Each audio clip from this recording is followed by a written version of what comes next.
Ram Ram Ram Sarvebhyah. Welcome to class number 37 of learning to chant Sriman Narayaniyam. We will begin with the Dhyana Shlokam.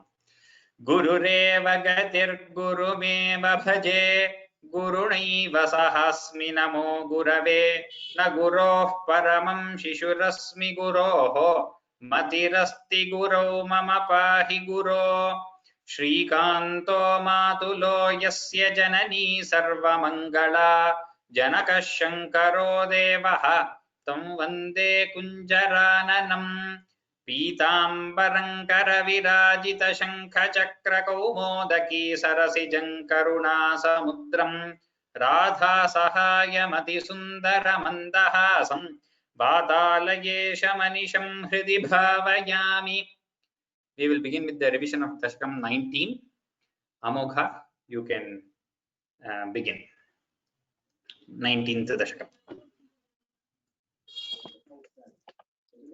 अथ एकोनविंशतितमं दशकम् पृथोस्तु नप्ता पृथुधर्मकर्मठः प्राचीनबर्हिर्युवतौ शतद्रुतौ प्रचेतसो नाम सुचेतसः सुतान् अजीजनत्वत्करुणाङ्कुरानिव पितुस्सिसृक्षा निरतस्य शासनात् भवत्तपस्याभिरता दशापि ते पयोनिधिं पश्चिममेत्य तत्तटे सरोवरं सन्ददृशुर्मनोहरम् तदा भवत्तीर्थमिदं समागतः भवो भवत्सेवकदर्शनादृतः प्रकाशमासाद्य पुरः प्रचेतसाम् उपादिशत् भक्ततमस्तवस्तवम् स्तवं जपन्तस्तममीजलान्तरे भवन्तमासे विशतायुतं समाः भवत्सुखास्वादरसादमीष्वियान् बभूव कालो ध्रुववन्न शीघ्रता तपोभिरेषामतिमात्रवद्धिभिः स यज्ञहिंसा निरतोऽपि पावितः पितापि तेषां गृहयातनारत प्रदर्शितात्मा भवदात्मताञ्ययौ. Very good. We will Ramya start from shloka 6th shloka. कृपाबलेनैव पुरः प्रचेतसां प्रकाशमागाः पतयेन्द्रवाहनः विराजिचक्रादिवरायुधांशुभिः भुजाभिरष्टाभिरुदञ्चितद्युतिः प्रचेतसां तावदयाचतामपि त्वमेव कारुण्यभराद्वरानदाः भवद्विचिन्तापि शिवाय देहिनां भवत्वसौ रुद्रनुतिश्च कामदा अवाप्य कान्तां तनयां महीरुहां तया रमध्वं दशलक्षवत्सरीं सुतोऽस्तु दक्षो ननु तत्क्षणाच्च मां प्रयास्यथेति न्यगदो मुदैवतान् ततश्च ते भूतलरोधिनस्तरून् क्रुधा दहन्तो द्रुहिणेन वारिताः द्रुमैश्च दत्तां तनयामवाप्यताम् त्वदुक्तकालं सुखिनोभिरेमिरे अवाप्य दक्षं च सुतं कृताध्वराः प्रचेतसो नारदलब्धया धिया अवापुरानन्दपदं तथा विधः त्वमीश वातालयनाथ पाहि माम्. इति श्रीमन्नारायणीये प्रचेतॄणां चरितं नाम एकोनविंशतितमं दशकं समाप्तम्. नारायणाखिल गुरो भगवन् नमस्ते। Good. Arjun from 20th Dashkam, first shloka.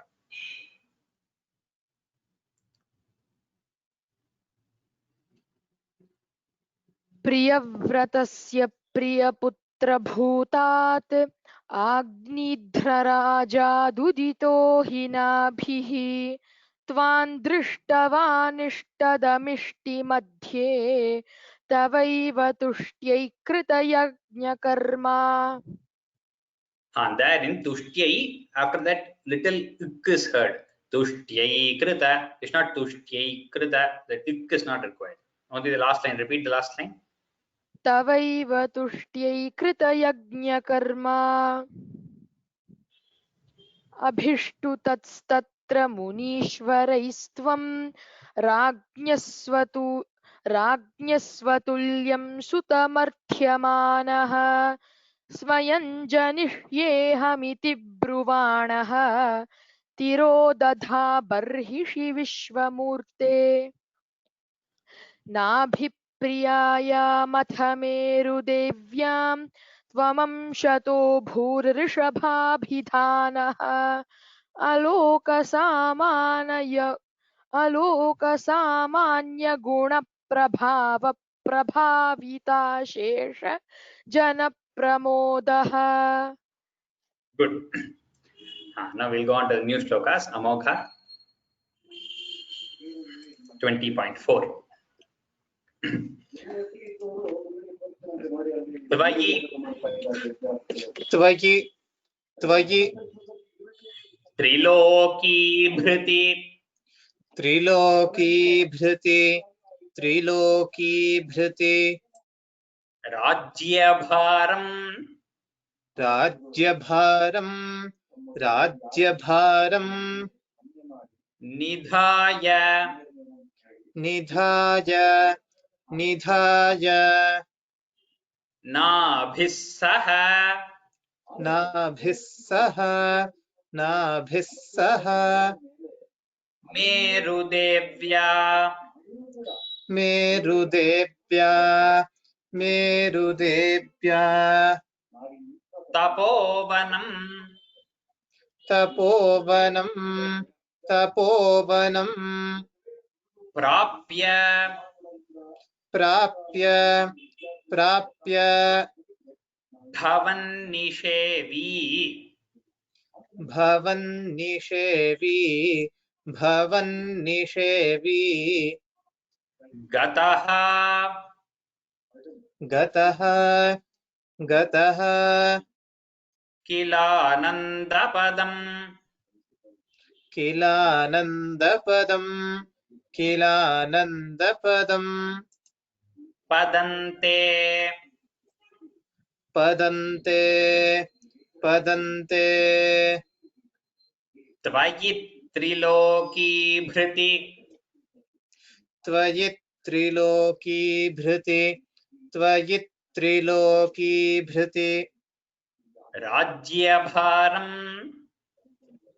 राज्यभारं राज्यभारं Nidhayanabhihi निधायनाभिः निधायनाभिः Saha Merudevya सह मेरुदेव्या सह मेरुदेव्या Tapovanam Prapya तपोवनं प्राप्य तपोवनं प्राप्य Dhavan Nishevi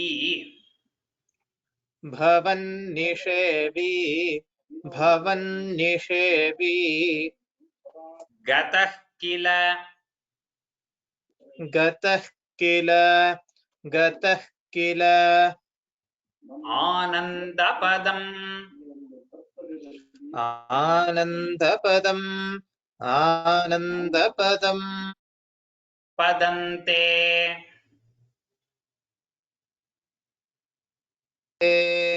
पदन्ते Tvayi Triloki Bhriti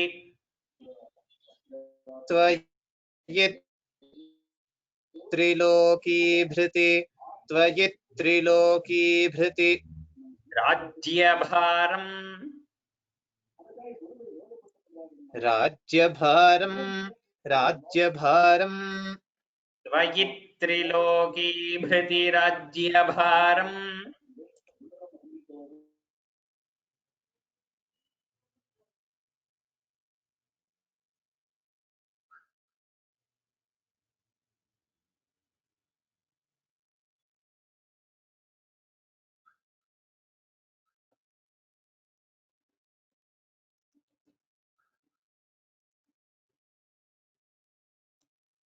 Ram Ram अमोघ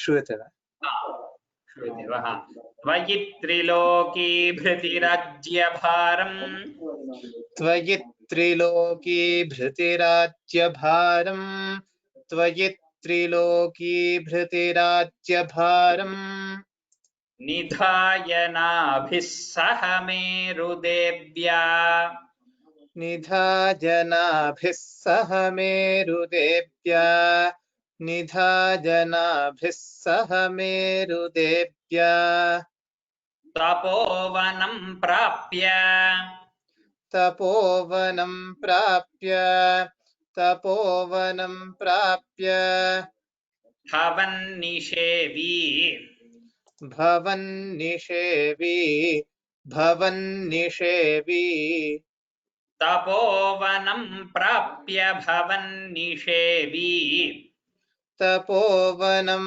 प्राप्य भवन्निषेवी तपोवनं प्राप्य भवन्निषेवी गतः किलानन्दपदम् गतः किलानन्दपदम् गतः किलानन्दपदम् पदन्ते पदन्ते पदन्ते गतः किलानन्दपदं पदन्ते गतः किलानन्दपदं पदन्ते गतः किलानन्दपदं पदन्ते त्वयि त्रिलोकीभृतिराज्यभारम् निधाजनाभिः सह मेरुदेव्या तपोवनं प्राप्य भवन्निषेवी गतः किलानन्दपदं पदन्ते Good. Move on to shloka number 5. Ramya.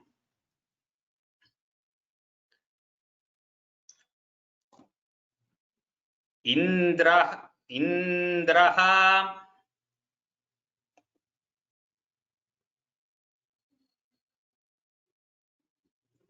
इन्द्रः इन्द्रः त्वदुत्कर्ष त्वदुत्कर्ष त्वदुत्कर्ष कृतात् कृतात् कृतात् अमर्षात् अमर्षात् अमर्षात् ववर्ष ववर्ष ववर्ष नास्मिन् नास्मिन् नास्मिन् अजनाभवर्षे अजनाभवर्षे अजनाभवर्षे यदा तदा यदा तदा यदा तदा त्वन्निजयोग त्वन्निजयोग त्वन्निजयोग शक्त्या शक्त्या शक्त्या स्ववर्षं स्ववर्षं स्ववर्षम्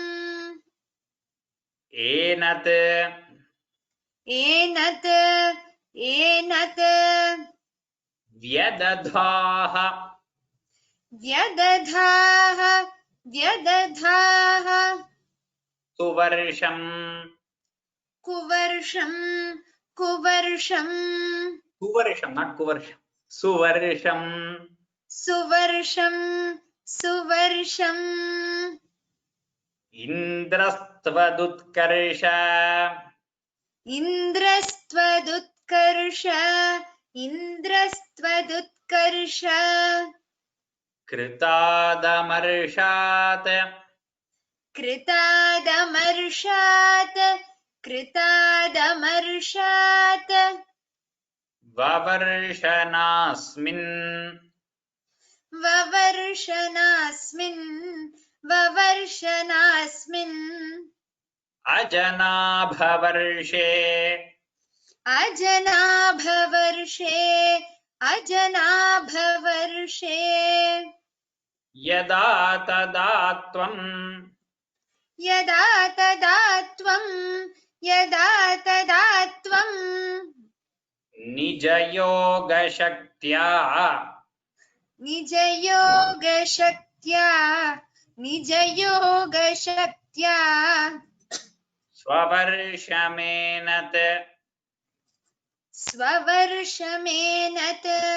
स्ववर्षमेनत् Vyadadva suvarsham.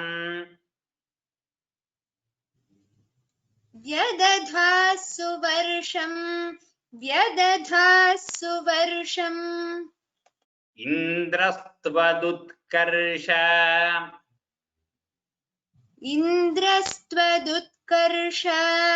इन्द्रस्त्वदुत्कर्ष Kritadamarashat. कृतादमर्षात् Indrastvadutkarsha kritadamarashat. इन्द्रस्त्वदुत्कर्ष कृतादमर्षात् इन्द्रस्त्वदुत्कर्ष कृतादमर्षात् Vavarshanaasmin.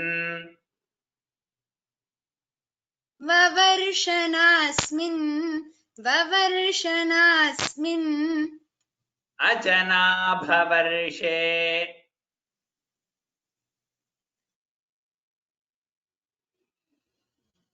अजनाभवर्षे Vavarshanaasmin ajanabhavarshe.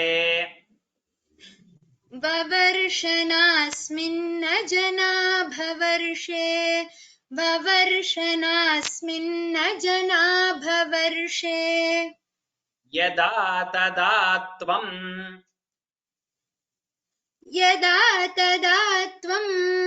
यदा तदा त्वं Nijayogashaktya.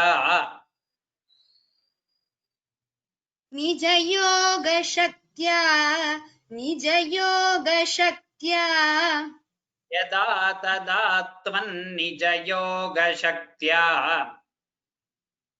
यदा तदा त्वं निजयोगशक्त्या यदा तदा त्वं निजयोगशक्त्या Swavarshaменadvyadadhaha.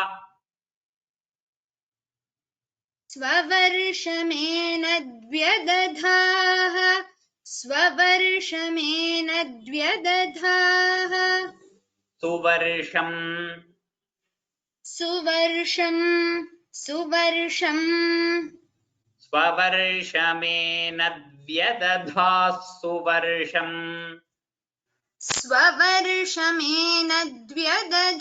suvarsham.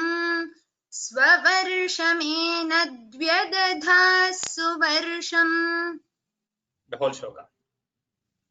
इन्द्रस्त्वदुत्कर्ष कृतादमर्षात् ववर्षनास्मिन्न जनाभवर्षे यदा तदा त्वं निजयोगशक्त्या स्ववर्षमेनद्व्यदधासु वर्षम् Good. We'll go on to shloka number 6. Arjun.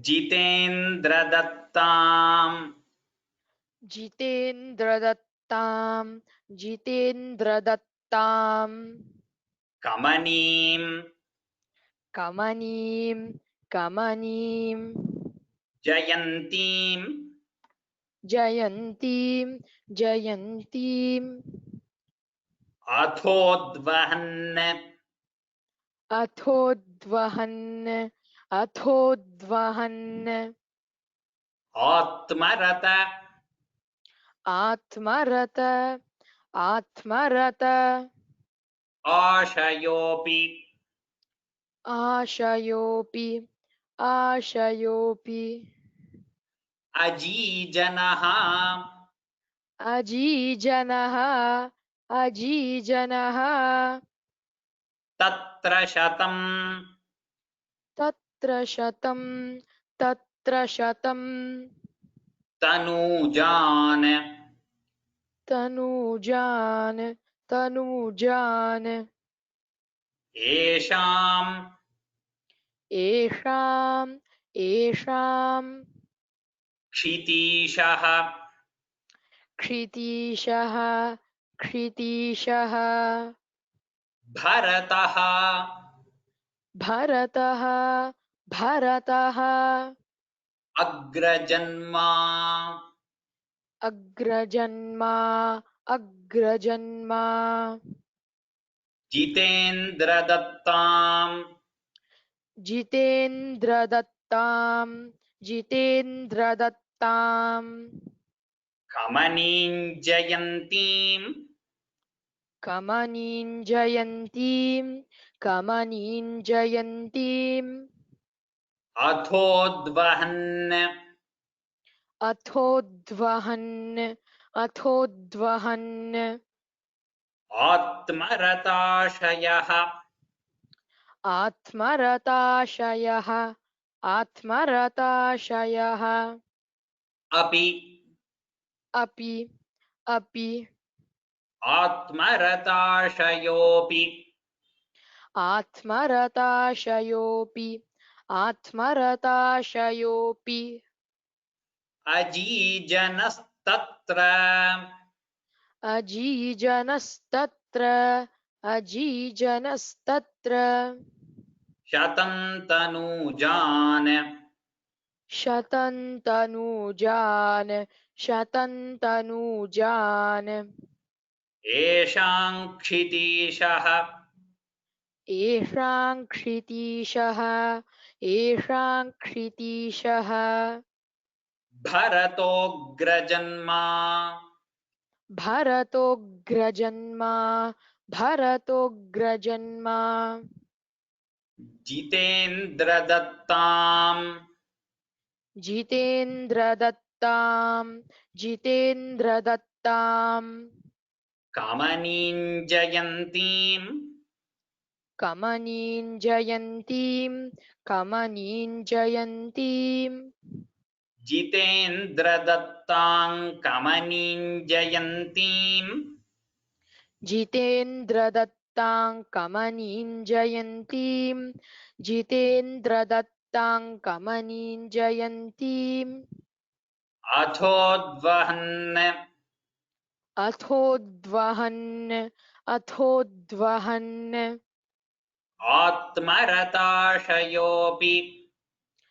आत्मरताशयोऽपि आत्मरताशयोऽपि अथोद्वहन्नात्मरताशयोऽपि अथोद्वहन्नात्मरताशयोऽपि अथोद्वहन्नात्मरताशयोऽपि अजीजनस्तत्र अजीजनस्तत्र अजीजनस्तत्र शतन्तनूजान् शतन्तनूजान् शतन्तनूजान्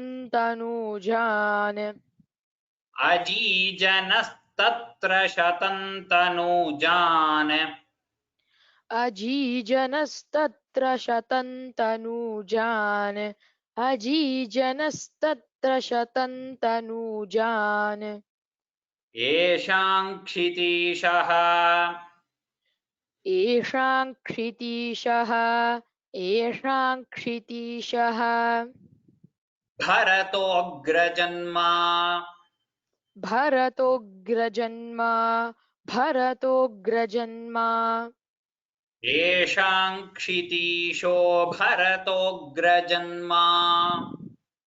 येषां क्षितीशो भरतोऽग्रजन्मा येषां क्षितीशो भरतोऽग्रजन्मा जितेन्द्रदत्तां कमनीं जयन्तीम् अथोद्वहन्नात्मरताशयोऽपि अजीजनस्तत्र शतं तनूजान् येषां क्षितीशो भरतोऽग्रजन्मा.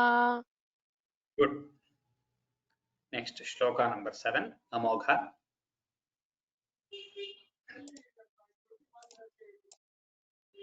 नवाभवन्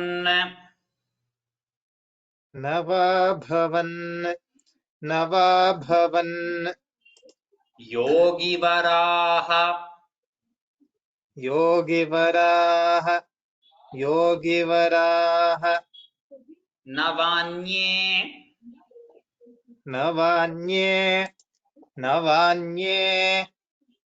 त्वपालयन्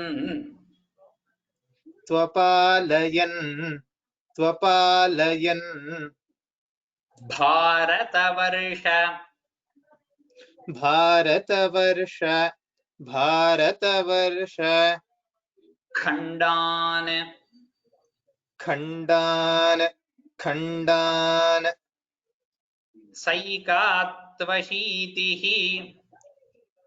सैकात्वशीतिः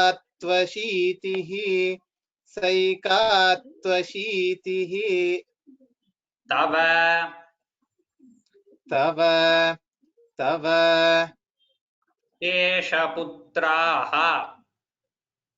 शेषपुत्राः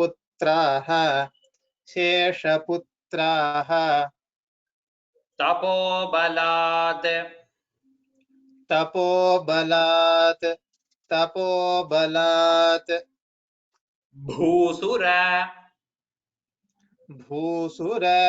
भूसुर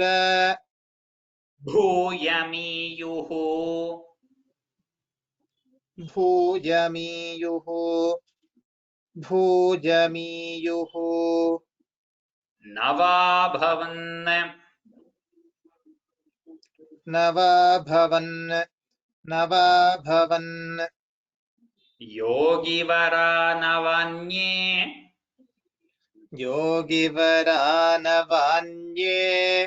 योगिवरानवान्ये त्वपालयन्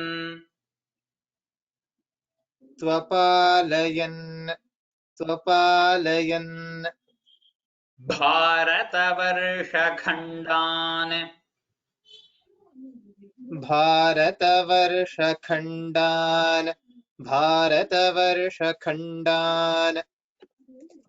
सैका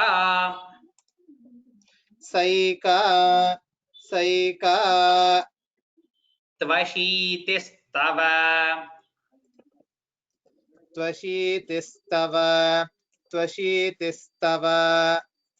शेषपुत्राः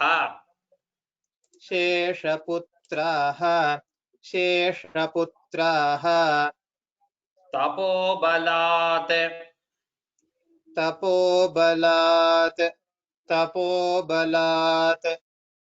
भूसुरभूयमीयुः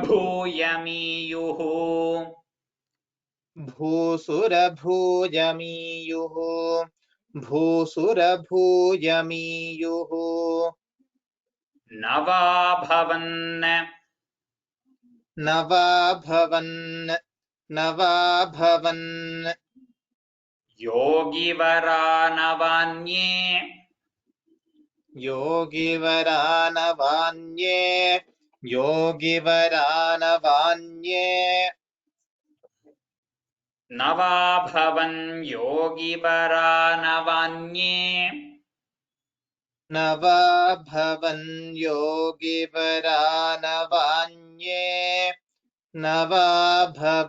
योगिवरानवान्ये त्वपालयन्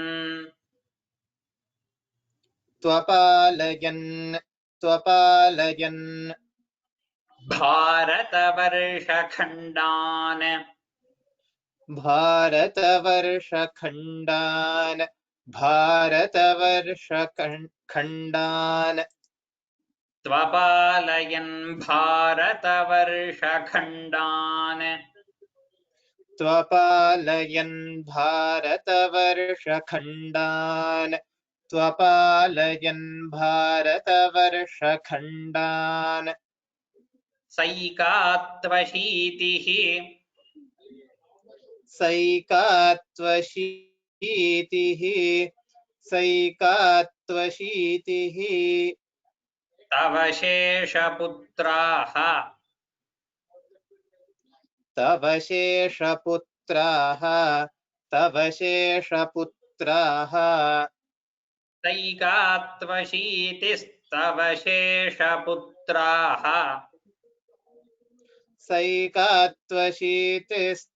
शेषपुत्राः सैकात्वशीतिस्तव शेषपुत्राः तपोबलात् तपोबलात् तपोबलात् भूसुरभूयमीयुः भूसुरभूयमीयुः भूसुरभूयमीयुः तपोबलात् भूसुरभूयमीयुः तपोबलात् भूसुरभूयमीयुः तपोबलात् भूसुरभूयमीयुः न वा भवन्योगिवरा न वान्ये त्वपालयन् भारतवर्षखण्डान् सैकात्वशीतिस्तव शेषपुत्राः तपोबलात् भूसुरभूयमीयुः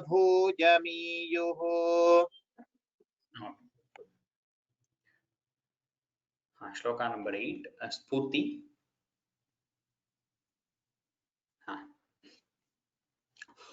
उक्त्वा उक्त्वा उक्त्वा सुतेभ्योऽथ सुतेभ्योऽथ मुनीन्द्रमध्ये मुनीन्द्रमध्ये विरक्ति विरक्ति विरक्ति भक्त्यन्वित भक्त्यन्वित भक्त्यन्वित मुक्तिमार्गम् मुक्तिमार्गम् मुक्तिमार्गम् स्वयं गतः स्वयं गतः स्वयं गतः पारमहंस्य पारमहंस्य पारमहंस्य वृत्तिम् वृत्तिं वृत्तिम् अधाः अधाः अधाः जडोन्मत्त जडोन्मत्त जडोन्मत्त पिशाचचर्याम् पिशाचचर्याम् पिशाचचर्याम् उक्त्वा सुतेभ्यः उक्त्वा सुतेभ्यः उक्त्वा सुतेभ्यः अथ मुनीन्द्रमध्ये अथ मुनीन्द्रमध्ये अथ मुनीन्द्रमध्ये विरक्तिभक्ति विरक्तिभक्ति विरक्तिभक्ति भक्ति no bhakti that's all विरक्तिभक्ति विरक्तिभक्ति अन्वित मुक्तिमार्गम् अन्वितमुक्तिमार्गम् अन्वितमुक्तिमार्गम् स्वयंगतः स्वयंगतः स्वयंगतः पारमहंस्य वृत्तिम् पारमहंस्य वृत्तिम् पारमहंस्य वृत्तिम्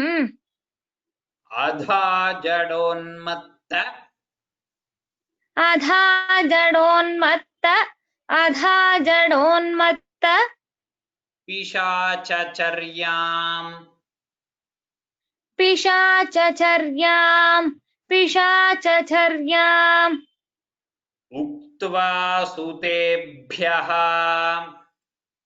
उक्त्वा सुतेभ्यः उक्त्वा सुतेभ्यः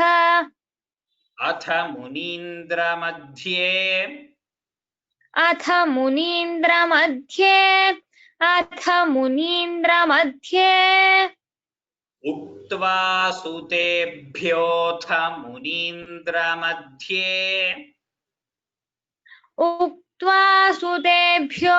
मुनीन्द्रमध्ये उक्त्वा सुतेभ्योऽथ मुनीन्द्रमध्ये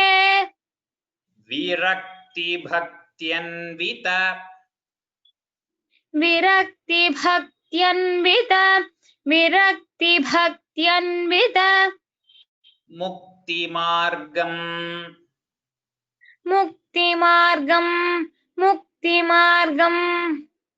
विरक्तिभक्त्यन्वित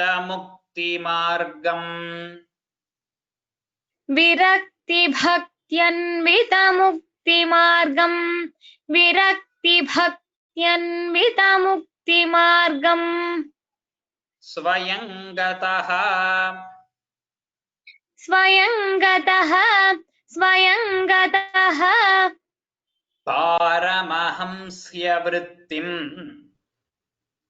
पारमहंस्य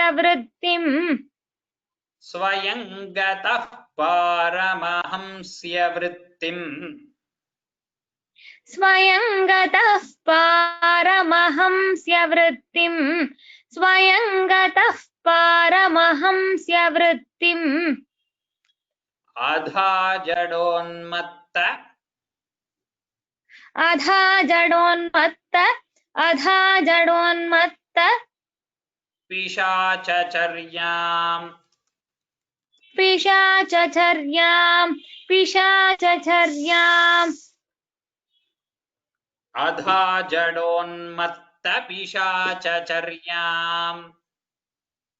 अधा जडोन्मत्त पिशाचचर्याम् अधा जडोन्मत्त पिशाचचर्याम्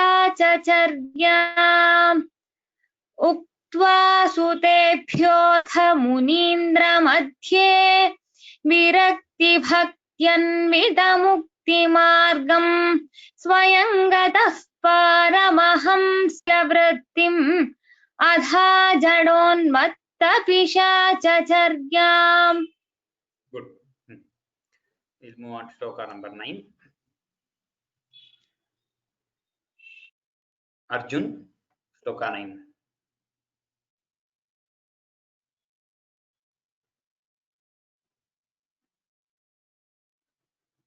Arjun.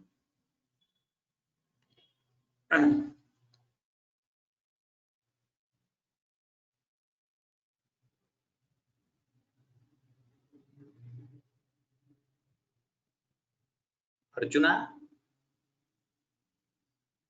Okay. Ramya.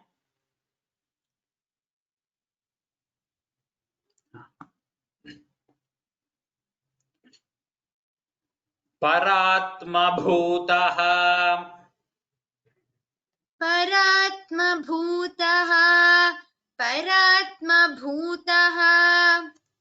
अपि परोपदेशम्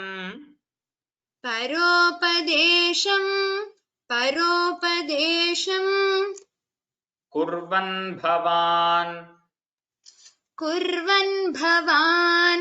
कुर्वन् भवान् सर्व सर्व सर्व निरस्यमानः निरस्यमानः निरस्यमानः विकारहीनः विकारहीनः विकारहीनः विचचार विचचार विचचार कृत्स्नाम् कृत्स्नाम् कृत्स्नाम् महीम् महीम् महीम् अहीन अहीन अहीन आत्मरस आत्मरस आत्मरस अभिलीनः अभिलीनः अभिलीनः परात्मभूतोऽपि परात्मभूतोऽपि परात्मभूतोऽपि परोपदेशम् परोपदेशं परोपदेशं कुर्वन् भवान् कुर्वन् भवान् कुर्वन् भवान् सर्वनिरस्यमानः सर्वनिरस्यमानः सर्वनिरस्यमानः विकारहीनः विकारहीनः विकारहीनः विचचार कृत्स्नाम् विचचार कृत्स्नाम् विचचार कृत्स्नाम् महीमहीन महीमहीन महीमहीन आत्मरसाभिलीनः आत्मरसाभिलीनः आत्मरसाभिलीनः परात्मभूतोऽपि परात्मभूतोऽपि परात्मभूतोऽपि परोपदेशम् परोपदेशं परोपदेशं परात्मभूतोऽपि परोपदेशम् परात्मभूतोऽपि परोपदेशं परात्मभूतोऽपि परोपदेशं कुर्वन् भवान् कुर्वन् भवान् कुर्वन् भवान् सर्वनिरस्यमानः सर्वनिरस्यमानः सर्वनिरस्यमानः कुर्वन् भवान् सर्वनिरस्यमानः कुर्वन् भवान् सर्वनिरस्यमानः कुर्वन् भवान् सर्वनिरस्यमानः विकारहीनः विकारहीनः विकारहीनः विचचार कृत्स्नाम् विचचार कृत्स्नाम् विचचार कृत्स्नाम् विकारहीनो विचचार कृत्स्नाम् विकारहीनो विचचार कृत्स्नाम् विकारहीनो विचचार कृत्स्नाम् महीमहीन महीमहीन महीमहीन आत्मरसाभिलीनः आत्मरसाभिलीनः आत्मरसाभिलीनः महीमहीनात्मरसाभिलीनः महीमहीन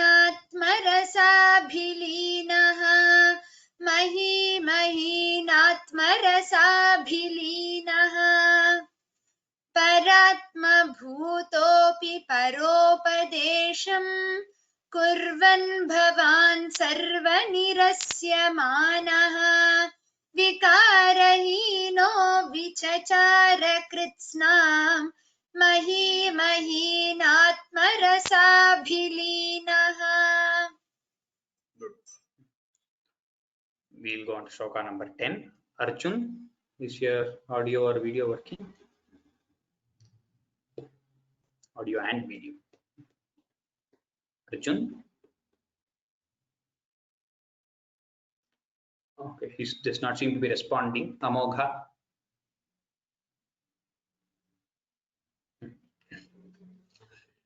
Shayubratam. शयुव्रतम् शयुव्रतम् Gomruga. गोमृग गोमृग Kakacharyam. काकचर्याम् काकचर्याम् Chiram charan. चिरञ्चरन् चिरञ्चरन् Apyaparam. आप्यपरम् आप्यपरम् Swarupam. स्वरूपम् स्वरूपम् Davahritangaha. दवाहृताङ्गः दवाहृताङ्गः Kutakachale. कुटकाचले कुटकाचले Tvam. त्वं त्वं Tapan. तापान् तापान् Mamapakuru. ममापाकुरु ममापाकुरु Vatanatha. वातनाथ वातनाथ Shayubratam. शयुव्रतम् शयुव्रतम् Gomrugakakacharyam. गोमृगकाकचर्याम् गोमृगकाकचर्याम् Chirancharanapya. चिरञ्चरन्नाप्य चिरञ्चरन्नाप्य Param swarupam. परं स्वरूपम् परं स्वरूपम् Davahritangaha. दवाहृताङ्गः दवाहृताङ्गः Kutakachale. Tvam. कुटकाचले त्वं कुटकाचले त्वं Tapan mama. तापान् मम तापान् मम Apakuru vatanatha. अपाकुरु वातनाथ अपाकुरु वातनाथ Shayubratam. शजुव्रतम् शजुव्रतम् Gomrugakakacharyam. गोमृगकाकचर्याम् गोमृगकाकचर्याम् Shayubratam. Gomrugakakacharyam. शजुव्रतम् गोमृगकाकचर्याम् शजुव्रतम् गोमृगकाकचर्याम् Chirancharanapya.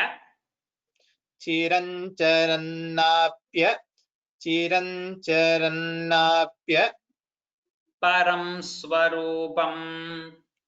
परं स्वरूपम् परं स्वरूपम् Chirancharanapya param swarupam.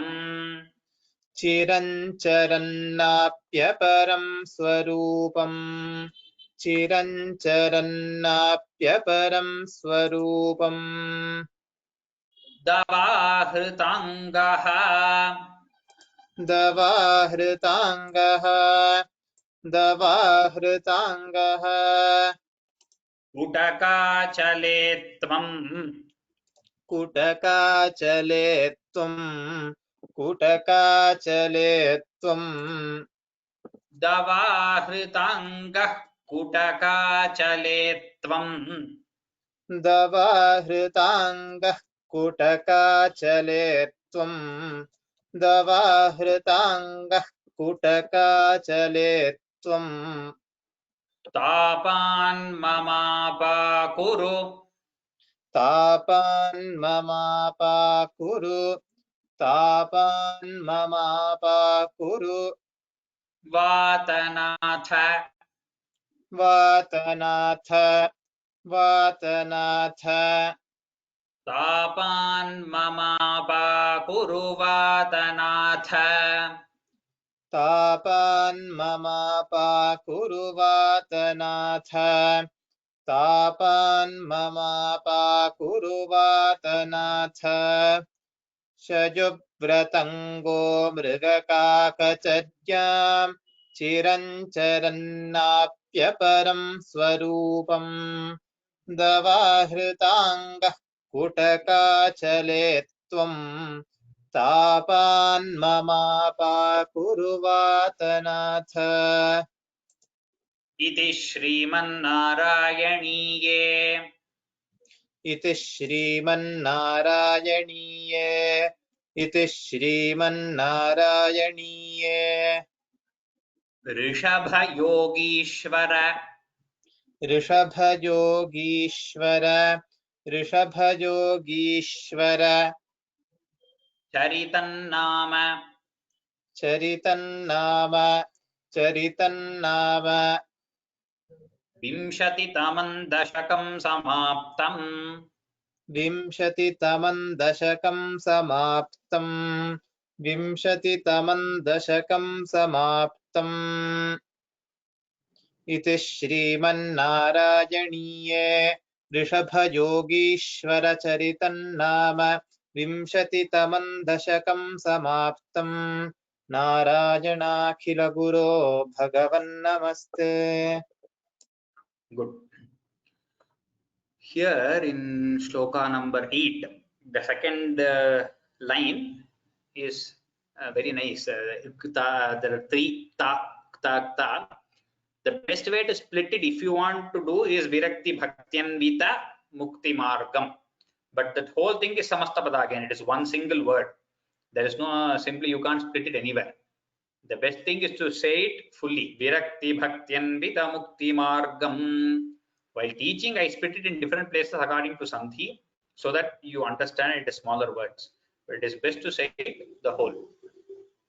So if at all you want to take a pause, the most appropriate thing you can do is wherever there are spaces in the text, there you can take a pause. There is no problem. Pause in the breath. But if at all you want to take a pause in between the words, then listen to how I have taught in the first and second iterations. Then you will know where it is best to stop and how you can stop. These words, it is best to say it completely from one end to the other. That is how it goes. And here also, there is a very small, very new, very deep point here, in the sense it's a nuance to say so. Mahi mahinatma rasabhilinaha. So the words here are mahi mahi. It looks like there are two, the words are repeating, mahi and mahi, but actually the split is mahim ahinatma rasabhilinaha. So while saying in the raga, for the prasa you might want to say mahi mahinatma rasabh mahi mahi. So you will want to repeat it twice. Instead of that, if you know the split, it's better to say mahi mahi mahi mahinatma rasa. You should know in your mentally, you should split it as ahina rather than mahi mahi. So when you split it as mahim ahina, the raga slightly, the it'll slightly differ. So there is no big difference. Do not think there is no difference that I am pointing out here, but I hope you get the point. So the split is mahim ahinatma rasabhilina. If mentally while reciting it, if you split it that way, it will be heard slightly differently. So in that way, it will be very nice to hear that you know the meaning also. It will be known, if at all. Though reciting it as mahi mahinatma rasabhilina is not wrong at all, because it is anyway together. No problems with that. Now what I will do is I will recite the whole of the 20th dashakam, and then we will take some questions. So the 16th to 20th dashakam. Okay, I will finish this and then make a couple of announcements. 20th dashakam recitation. Atha vimshatitamam dashakam प्रियव्रतस्य प्रियपुत्रभूतात् आग्निध्रराजादुदितो हि नाभिः त्वां दृष्टवानिष्टदमिष्टिमध्ये तवैव तुष्ट्यै कृतयज्ञकर्मा अभिष्टुतस्तत्र मुनीश्वरैस्त्वं राज्ञः स्वतुल्यं सुतमर्थ्यमानः स्वयं जनिष्येऽहमिति ब्रुवाणः तिरोदधा बर्हिषि विश्वमूर्ते नाभिप्रियायामथ मेरुदेव्यां त्वमंशतो भूर्ऋषभाभिधानः अलोकसामान्यगुणप्रभाव प्रभाविताशेषजनप्रमोदः त्वयि त्रिलोकीभृतिराज्यभारं निधाय नाभिः सह मेरुदेव्या तपोवनं प्राप्य भवन्निषेवी गतः किलानन्दपदं पदन्ते इन्द्रस्त्वदुत्कर्षकृतादमर्षात् ववर्षनास्मिन्न जनाभवर्षे यदा तदा त्वन्निजयोगशक्त्या स्ववर्षमेनद्व्यदधाः सुवर्षम् जितेन्द्रदत्तां कमनीं जयन्तीम् अथोद्वहन्नात्मरताशयोऽपि अजीजनस्तत्र शतं तनूजान् येषां क्षितीशो भरतोऽग्रजन्मा न वा भवन् योगिवरा नवान्ये त्वपालयन् भारतवर्षखण्डान् सैकात्वशीतिस्तव शेषपुत्राः तपोबलाद् भूसुरभूयमीयुः उक्त्वा सुतेभ्योऽथ मुनीन्द्रमध्ये विरक्तिभक्त्यन्वितमुक्तिमार्गम् स्वयं गतः पारमहंस्यवृत्तिम् अधा जडोन्मत्तपिशाचचर्याम् परात्मभूतोऽपि परोपदेशम् कुर्वन् भवान् सर्वनिरस्यमानः विकारहीनो विचचारकृत्स्नाम् महीमहीनात्मरसाभिलीनः शयुव्रतङ्गो मृगकाकचर्याम् चिरञ्चरन्नाप्यपरं स्वरूपम् दवाहृताङ्गः कुटकाचले त्वम् तापान् ममापाकुरुवातनाथ इति श्रीमन्नारायणीये ऋषभयोगीश्वरचरितम् नाम 20तमं दशकं समाप्तम्। नारायणाखिलगुरो भगवन् नमस्ते. So regarding the announcements, the 16th to 20th Dashakam discourse, we will have it on next Sunday. So December 13th, Sunday evening, we will have it, as just like we are having it on Sunday evenings. And the 16th to 20th memorization will be after two weeks. That is either starting from 21st or from 28th. Mostly from 28th only. That is after 28th is Tiruvadra, I think. after that. So we'll mostly have it through the year. That is from 2020 to 2021 will be 4-5 days. It'll move into January 1st or 2nd. So we will have it across the years. Mostly that will be the case. So 3 weeks you will have to prepare. So today 20th Dashakam is over.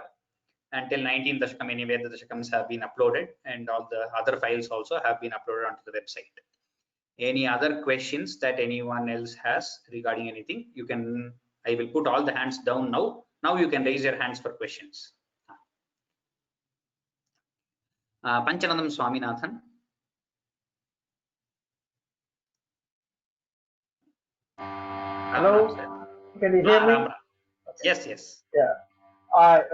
First, my question is, do you know, have you been trained to sing also? Which one?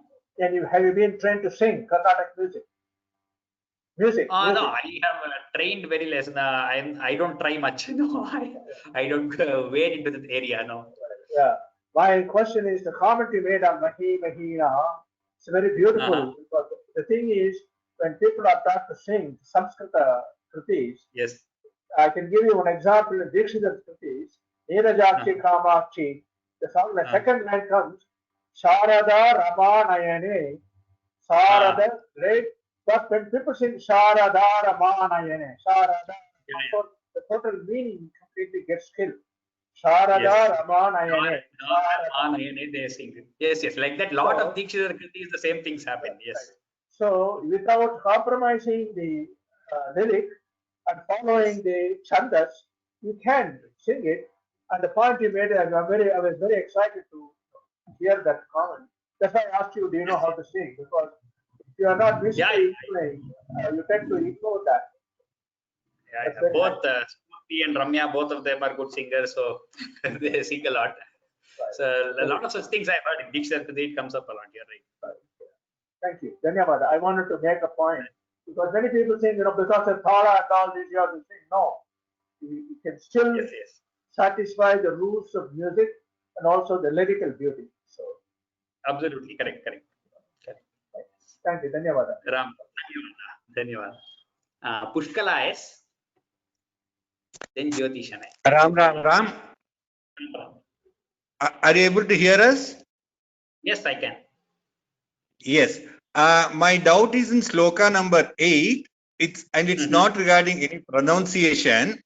It says that 9 of the children become yogis, 9 of the children ruled Bharatavarsha, and balance 81 kids become Brahmanas.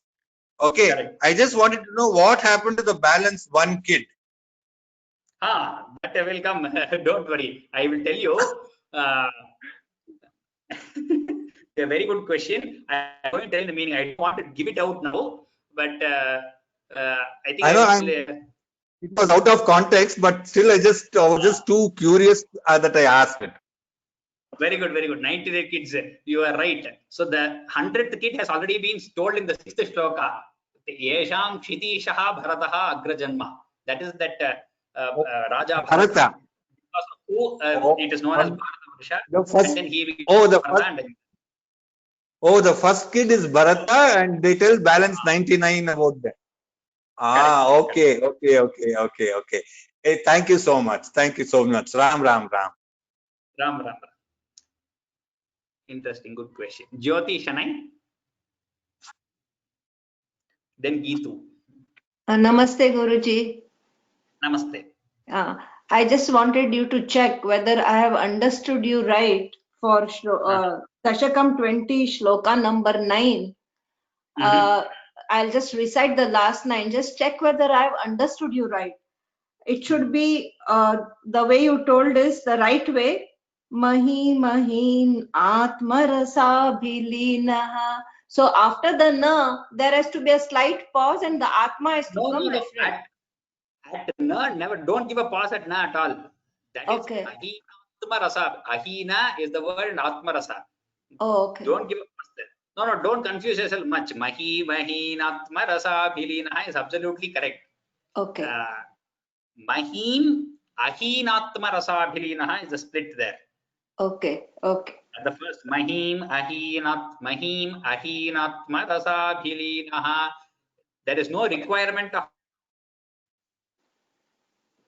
pause there because it has to go together. There is no requirement of pause, but mentally you should know that the two words are not mahi mahi. It is mahim and ahina.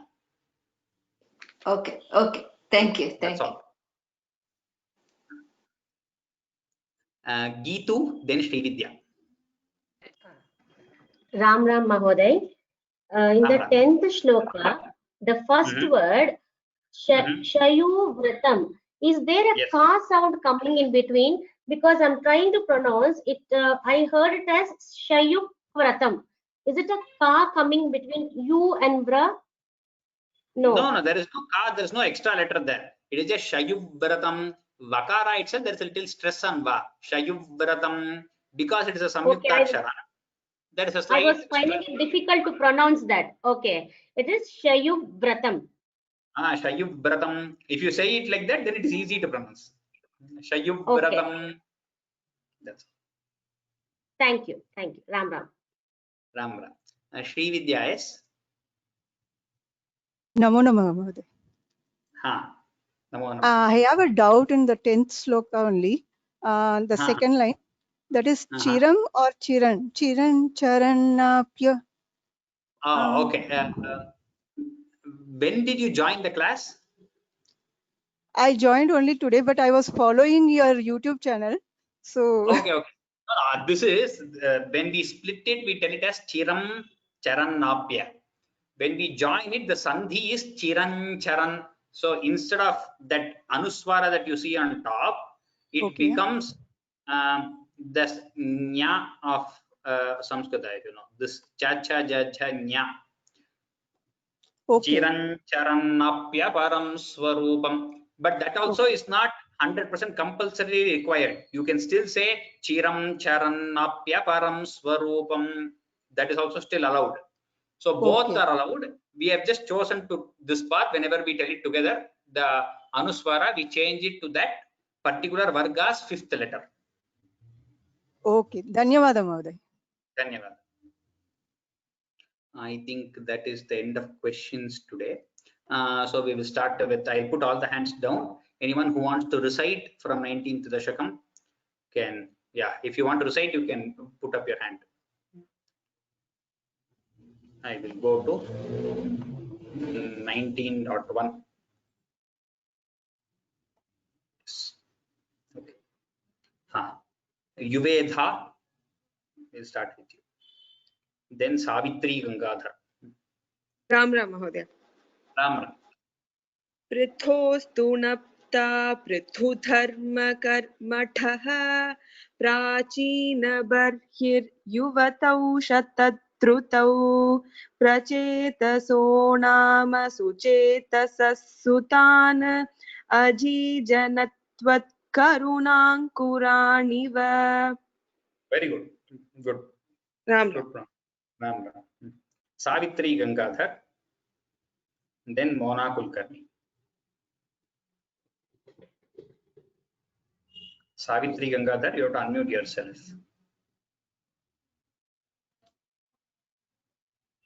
Or Mona Kulkarni. You can unmute yourself. Namaskar, Guruji. Namaskar. Pitus sisruksha niratasya shasanat bhavat-tapasya bhirata dashapite payonidhim paschimam-etya tattate sarovaram sandadrushur manoharam. Very good. Good. Thank you. Savitri Gangadhar. Now you can tell shloka number 3. Then Meera Gurumurthy. Ram. Ram. Tada bhavattirtamidam samagatah bhavo bhavatsevakadarshanaadrutah prakashamasadya purah prachetasam upadishat bhaktatamasstavastavam. Very good. Only here the Tirtha, this Thakara Mahaprana did not come. Other than that, good pronunciation. Good. Okay. Next, shloka number 4, Meera Gurumurthy. then Sai Ganesh Krishna. Ram Ram Guruji. Ram Ram. Stapan japantas tatasmamim jalantare. Correct? Illa, திருப்பி repeat. The word Stapan japans. Japantas tamami. Stavam japantas tamim jalantare bhavan tamamim. Okay. Stavam japantas tamim jalantare bhavantamase vishadayutam samaha bhavat sukha swadarasadamishvi Bhavat sukha swadarasadamishviyan babhuva kalo dhruva vanna shigrata. Good, you are getting the Mahaprana. The first time you have to practice a little more. Listen to the recording where I split it and taught it. So the first time you have to practice them, you will get it. Good. Dhanyavada. Thank you. Sai Ganesh Krishna in Maragadam. Namaskaram. Namaskar. तपोभिरेषा मतिमात्रवर्धिभिः स यज्ञहिंसा निरतोऽपि पावितः पितापि तेषां गृहयातनारद प्रदर्शितात्मा भवदात्मताञ्ययौ. Very good, perfect. Thank you. Maragadam, then Jyotishanai. Those who have decided, you can put your hands down. I have too many names. Maragadam, you can unmute yourself. Or Jyotishanai. Shloka number 6. Okay. Good morning, Guruji. Good morning. Okay. कृपाबलेनैव पुरः प्रचेतसाम् प्रकाशमागाः पतगेन्द्रवाहनः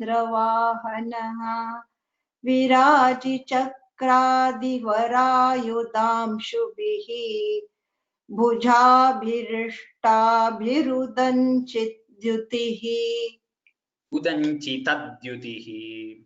भुजाभिरिष्टाभिरुदञ्चिद्युतिः. Chitadyutihi, not Chidyuti, Chitadyutihi. Okay. Chitadyutihi. Okay, thank you. Maragadam, Shloka number 7. Vanakkam Guruji. Vanakkam.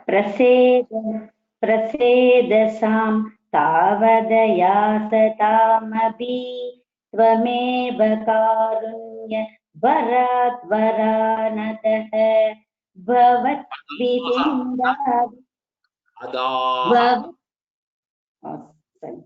वरानदाः भवद्विसिन्दाभि शिवाय देहिनां भवद्वसौ रुद्रनुदिच्चकामदा. Very good, good improvement. இன்னும் அந்த தகாரத்தெல்லாம் கொஞ்சம் தகாரம் கேட்கறது. நம்ம தமிழ்ல நிறைய அப்படி பேசினதான் அப்படி வருது. தாங்கிறது தாவா வரணும், தா வரப்படாது. தா வந்து கொஞ்சம் த அப்படின்னு கேட்கறது. தா நல்லா தான்னு கேட்கணும். தா சொல்லும்போது தா. உங்களுக்கு அது வித்தியாசம் தெரியும். உங்களுக்கு அதுல எழுதிருக்கிறது உங்களுக்கு நீங்க படிக்கிறேன். அதை இன்னும் கொஞ்சம் ஒத்து பார்த்து வேற யாராவது கேட்க சொல்லி கரெக்ட் பண்ணிட்டா ரொம்ப நல்லா வரும். Thank you thank you thank you sir. Thank you sir. Next, Geeta Venkateshan, then Bhuvaneshwari A.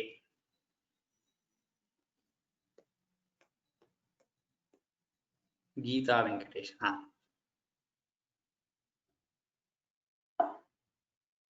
Geeta Venkateshan, you had unmuted yourself.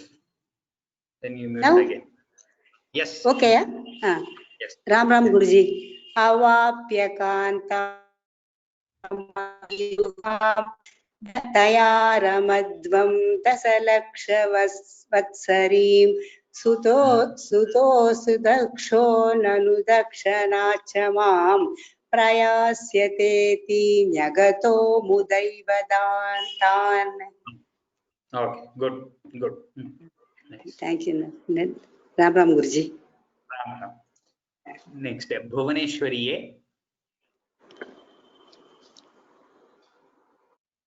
Then Bhushini PV after Bhuvaneshwari. Bhuvaneshwari.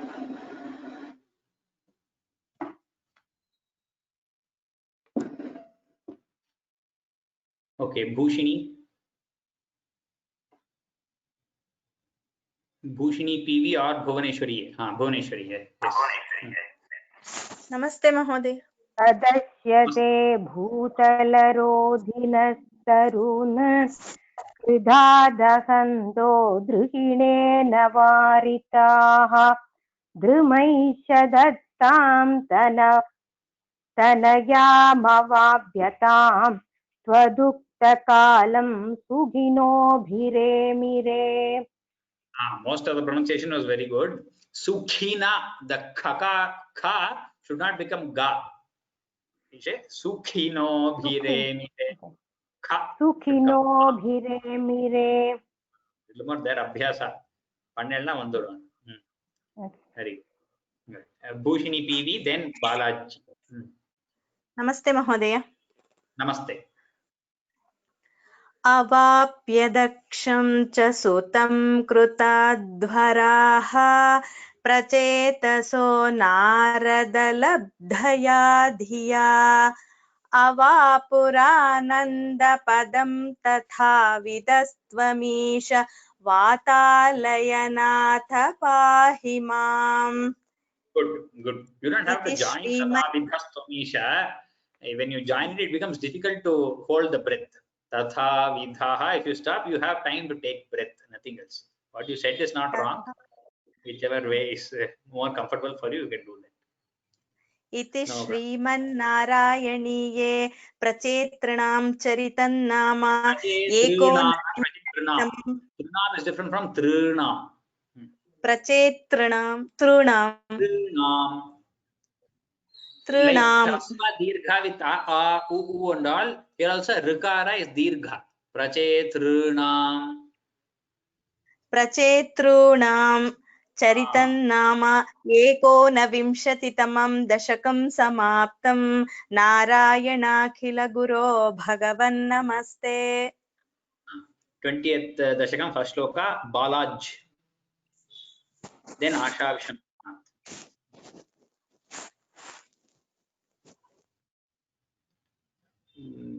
Balaj dot, that is the name. You're self-muted, you can unmute yourself. Or Asha Vishwanath Nath. Balaj, yes. प्रियवरस्य प्रियपुत्रभूदात् आग्नेत्रराजादुदितो हिनाभिः त्वां दृष्टवानिष्टदमिष्टिमध्ये तवैव दुष्ट्यै कृतयज्ञकर्मा. Good. The flow is very good. Little more in some other pranas, slight, some abhyasa, it will become better and better. Very good. Asha Vishwanath.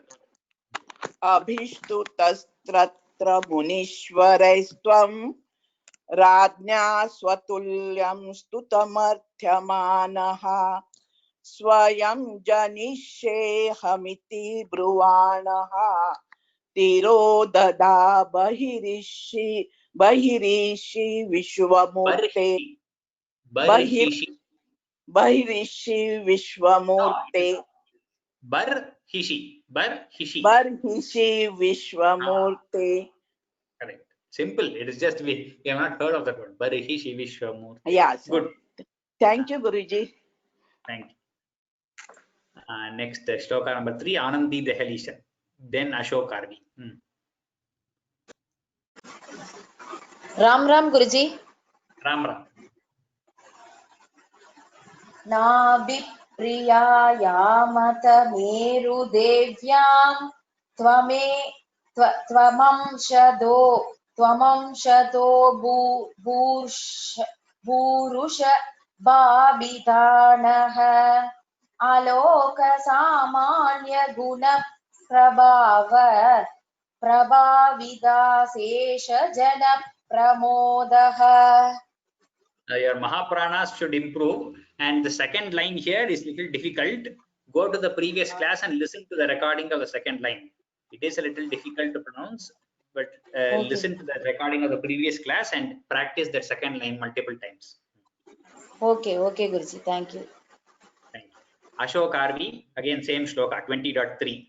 We will go reverse now. Those who have finished telling can put their hands down. Ashok Arvi or Vihan. Yes, Ashok Arvi 20.3. Namaskaram, Ashokudu wife. Na சொல்லுங்க. नाभिप्रियायामत मेरुदेव्या द्वमं शतो भूर्षभाभिधानः आलोक्य सामान्य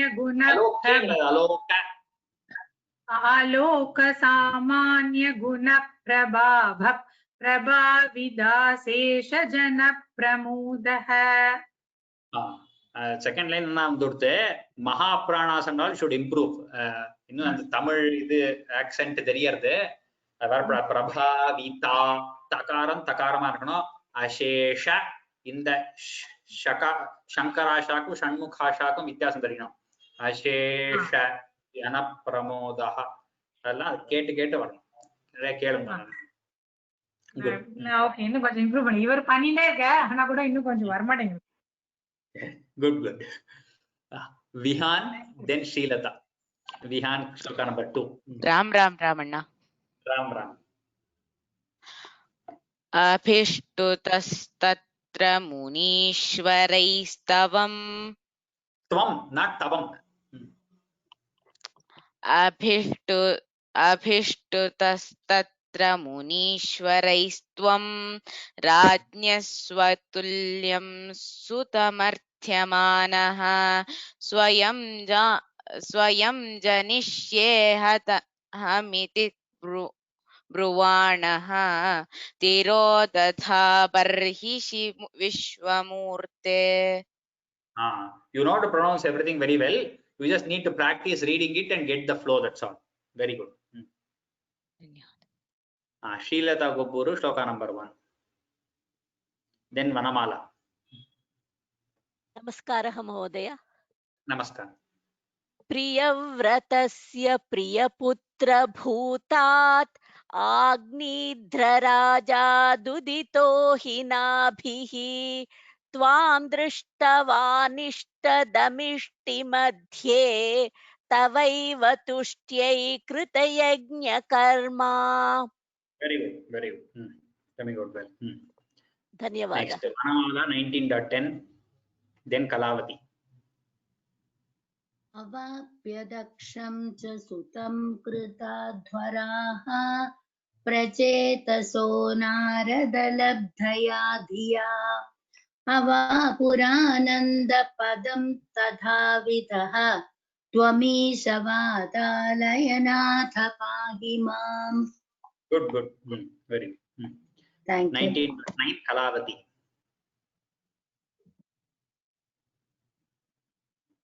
Kalavati R, then Parvati K after Kalavati.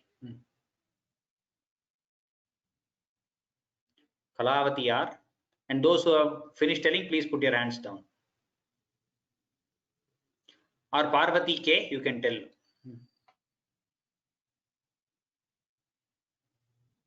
Parvati K or Kalavati R, one of you. Parvati K. Ram Guruji. Ram. Hello.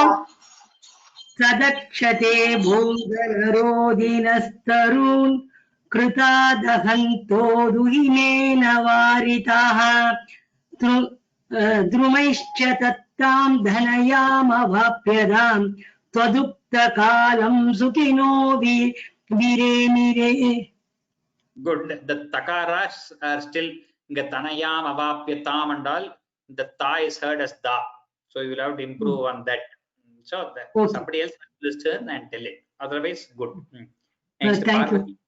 Thank you.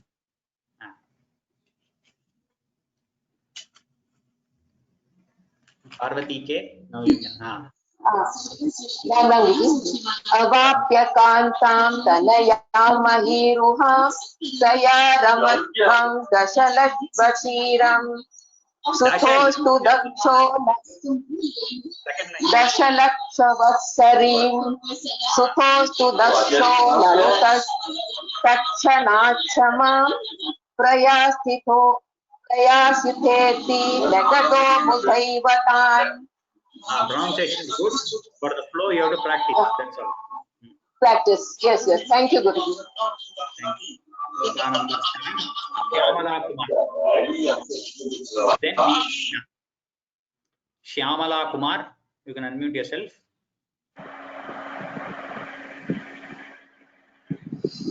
Ramanji. Ram.